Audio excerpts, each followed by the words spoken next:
रब्बिल आलमीन अस्सलातु वस्सलामु अलैका या रसूल करीम अम्मा बाद फ़अऊज़ु बिल्लाहि मिनश शैतानिर रजीम बिस्मिल्लाहिर रहमानिर रहीम। नाज़रीन इकराम, दोस्तों, बुज़ुर्गों, मेरी बहनों, छोटे बच्चों, अस्सलामु अलैकुम रहमतुल्लाहि बरकातुहू। उम्मीद है आप सब खैरियत से होंगे। अल्लाह ताला हम सब को खैरियत से रखे, शैतान के शर से महफूज रखे, इंसानों के शर से महफूज रखे, जन्नात के शर से महफूज रखे, और जो गिरों में फूंकती हैं उनके शर से महफूज रखे।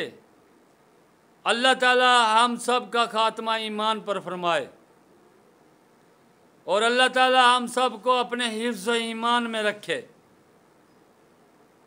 नाज़रीन इकराम, आज की वीडियो का बयान है 7 हड्डियों पर, यानी कि 7 अज़ा पर। जिल्द नंबर 2 हदीस नंबर 515 यानी कि 515, सफ़ा नंबर 382 382, सही बुखारी नज़्तुल कारी जिल्द नंबर 2। हज़रत इब्ने अब्बास रज़ी अल्लाह ताला अन्हो से रवायत है कि नबी सल्लल्लाहु अलैहि वसल्लम को 7 अज़ा पर सजदा करने का हुक्म दिया गया। 7 अज़ा पर सजदा करने, बाल और कपड़ा न समेटने का हुक्म दिया गया है।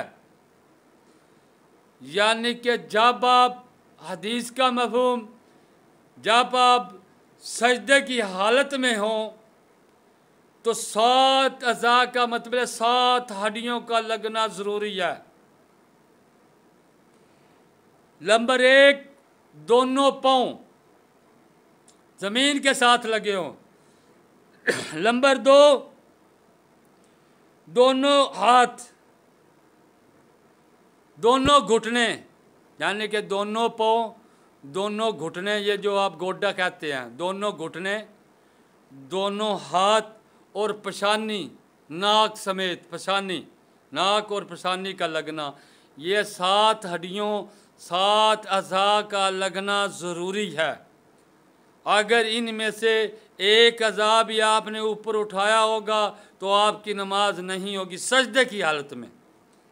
और हदीस का दूसरा मफ़हूम, बाल और कपड़ा ना समेटने का हुक्म दिया गया है। आप अक्सर देखेंगे नमाज के अंदर जब बंदे उठते या बैठते हैं दोनों हाथों से कमीज़ सही कर लेते हैं, यानी कि या दोनों हाथों से अपना पजामे को या अपने किसी चीज़ को ऊपर खिसका लेते हैं, उनकी नमाज ख़त्म हो जाती है, उनकी नमाज नहीं होती।